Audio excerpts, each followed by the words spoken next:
Mr. Speaker, on September 21st, 2008, Brian Sinclair, one of Winnipeg's 2,000 homeless, was found dead waiting in the emergency room at the Health Sciences Centre, even though he patiently waited with dignity for 34 hours. Now, a research trial of Housing First in Manitoba and across Canada has demonstrated that it's a very effective approach to help those who are homeless because of mental health issues.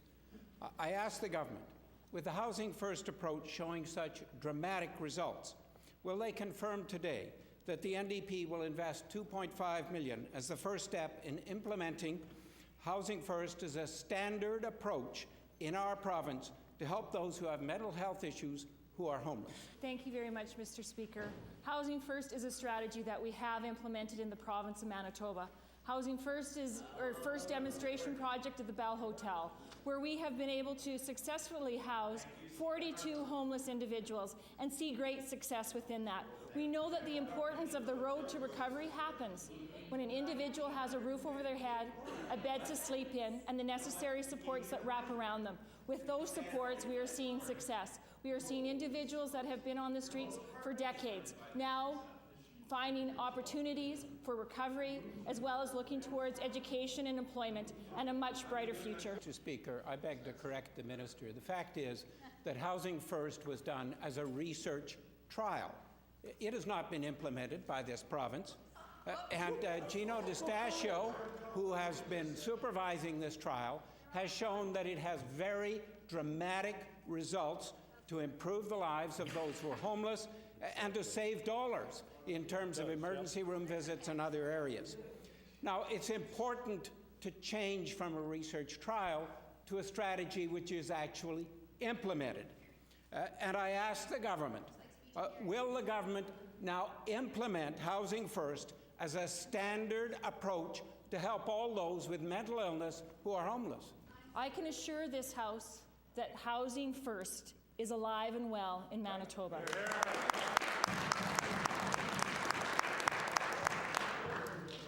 When we are looking towards individuals that are struggling with addictions and mental health issues, and our first priority is providing them with housing, we're doing that.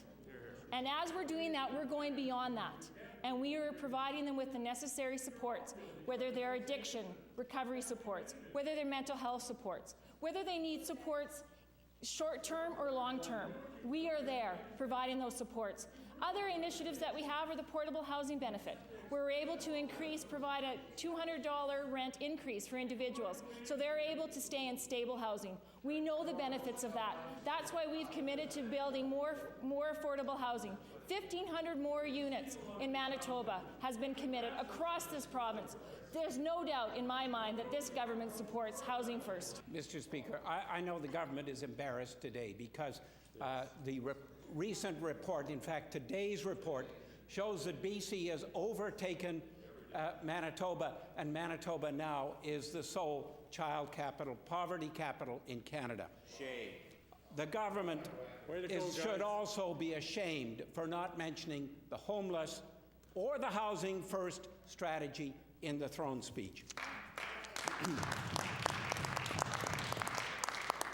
I ask today, the minister may be enthusiastic, but will she confirm that the government will actually commit the $2.5 million that is essential if the people who have been helped so far in the research trial are continue to have a home, or will they become homeless on March 31st when the research trial funding ends? Thank you very much, Mr. Speaker. Homelessness is a priority of this government. We have proven it since 1999. I guess they don't want to hear the answer, do they? It's very important that we work together with all of our partners and address the issue of homelessness. The most important aspect is Housing First, not creating barriers for individuals that deserve to have a roof over their head. Second thing is to continue to build those houses and make sure that there are opportunities for them. We're doing that.